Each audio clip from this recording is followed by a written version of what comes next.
আসসালামু আলাইকুম। সম্মানিত দর্শক, আশা করি আপনারা সবাই অবশ্যই ভালো আছেন। আজকের এই বিশেষ আয়োজনে আপনাদের সাথে কিছু কথা বলতে চাই। পৃথিবীর ইতিহাসের দিকে যদি আমরা একটু গভীরভাবে তাকাই, তবে দেখব শপথ কেবল একটি শব্দের যান্ত্রিক উচ্চারণ নয়। এটি একটি রাষ্ট্রের সাথে, একটি সংবিধানের সাথে এবং সর্বোপরি নিজের বিবেকের সাথে মানুষের এক অলিখিত চুক্তির সবচেয়ে পবিত্রতম রূপ। রোমান সাম্রাজ্যের সিনেট থেকে শুরু করে আধুনিক গণতান্ত্রিক রাষ্ট্র ব্যবস্থা সবখানেই কিন্তু শপথ ভঙ্গের পরিণত হয়েছে সুদূর প্রসারী এবং কখনো কখনো তা পাল্টে দিয়েছে ইতিহাসের গতিপথ।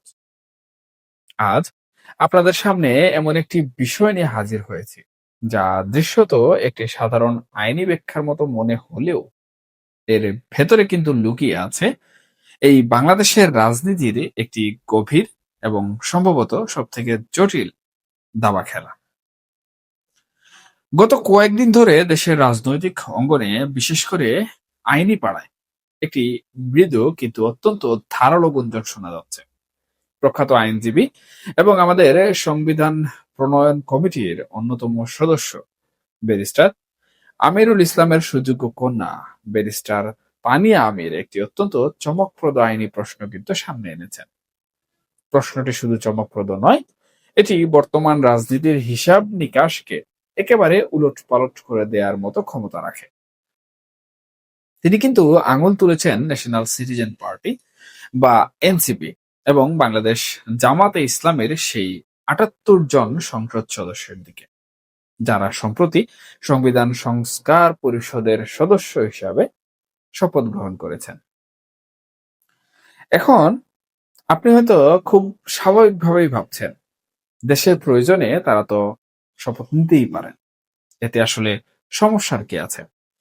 কিন্তু রাজনীতির আসল মারপ্যাচ আর আইনের তিক্ততা ঠিক এই জায়গাতেই লুকিয়ে থাকে।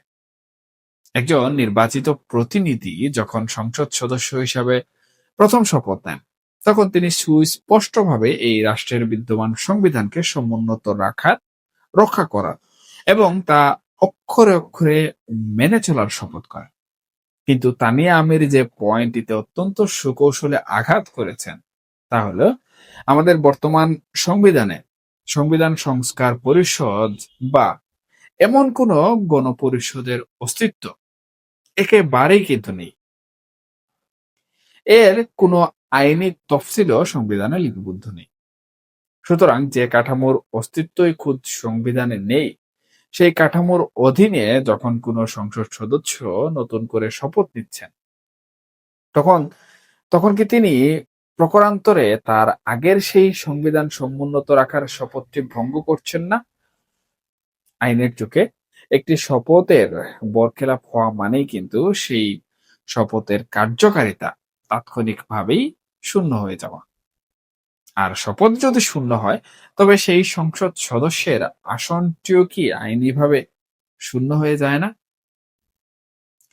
দেখুন, এই প্রশ্নটি যখন বাতাসে ভাসছে, ঠিক তখনই কিন্তু রাজনীতির আকাশে আরেক খণ্ড কালো মেঘ জমতে শুরু করেছে। ব্যারিস্টার তানিয়া আমির তার আলোচনার ফাঁকে অত্যন্ত সাবলীলভাবেই একটি ইঙ্গিত দিয়েছেন। তিনি বলেছেন, যদি আইনি প্রক্রিয়ায় শপথ ভঙ্গের দায়ে এই ৭৮টি আসন সত্যি শূন্য ঘোষণা করা হয়, তবে সেখানে নিয়ম অনুযায়ী উপনির্বাচন হতে হবে। আর সেই উপনির্বাচনে অংশগ্রহণ করার জন্য বাংলাদেশ আওয়ামী লীগ নাকি পুরোপুরি প্রস্তুত হয়ে মুখিয়ে আছে। দর্শক, রাজনীতির এই চালটি একবার শান্ত মাথায় ভেবে দেখুন। একটি আইনি ব্যাখ্যার সুতো ধরে কিভাবে একটি বিশাল রাজনৈতিক শূন্যতা তৈরি করার চেষ্টা চলছে। আর সেই শূন্যস্থান পূরণের জন্য পুরনো খেলোয়াড়রা কিভাবে আসলে মাঠের বাইরে থেকে ওয়ার্ম আপ করছেন কিংবা প্রস্তুতি নিচ্ছেন। এবার আসুন মুদ্রার অপর পিঠে।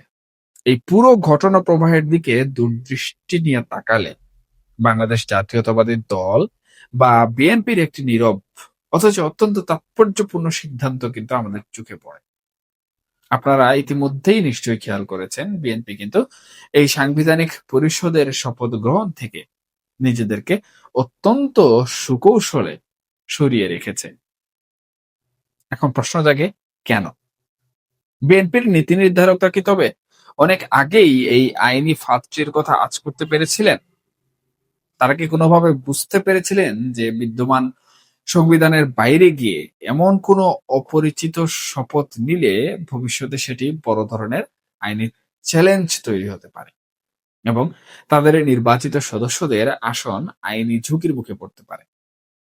যদি সত্যিই তাই হয়, তবে মানতেই হবে বিএনপির আইনি উপদেষ্টারা এখানে অত্যন্ত এক কদম এগিয়ে চিন্তা করেছেন এবং নিজেদের অত্যন্ত নিরাপদ একটি অবস্থানে তারা এখন পর্যন্ত তাদেরকে ধরে রেখেছেন। পরিশেষে আমি একটি কথাই বলতে চাই, আইন এবং রাজনীতি কখনোই আসলে সরল রেখা চলে না। এটি পাহাড় থেকে নেমে আসা নদীর স্রোতের মতো, যা নিজের পথ আসলে নিজেই তৈরি করে নেয়।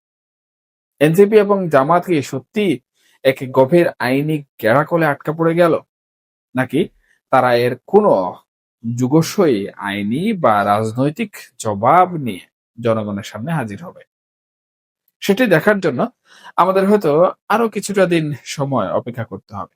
তবে এটুকু নিশ্চিত করে বলা যায়, সামনের দিনগুলোতে বাংলাদেশের রাজনীতি এবং আদালত প্রাঙ্গণ এক অভূতপূর্ব বুদ্ধিবৃত্তিক স্নায়ুযুদ্ধের সাক্ষী কিন্তু হতে যাচ্ছে।